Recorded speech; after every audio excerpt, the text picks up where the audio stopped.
Weather Service in Chicago has issued a severe thunderstorm warning for Lake County in northwest Indiana, Porter County in northwest Indiana, until 11:30 p.m. Central Daylight Time, 12:30 a.m. Eastern Daylight Time at 10:28 p.m. Central Daylight Time. National Weather Service Doppler radar indicated a line of severe thunderstorms capable of producing damaging wind in excess of 60 miles per hour. These storms were located along a line extending from Lake Station to Maidoville to Cedar Lake and moving southeast at 50 miles per hour. Severe thunderstorms will be near South Haven, Burns Harbor, Chesterton, and Porter around 10:35 p.m. Central Daylight Time. Lincoln Hills, Boone Grove, and Hebron around 10:40 p.m. Central Daylight Time. Malden and Valparaiso around 10:45 p.m. Central Daylight Time. Kelps around 10:50 p.m. Central Daylight Time. For your protection, move to an interior room on the lowest floor of your home or business.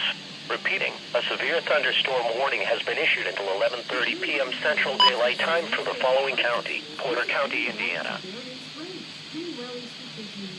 This is NOAA Weather Radio KJ-Y62 in LaPorte.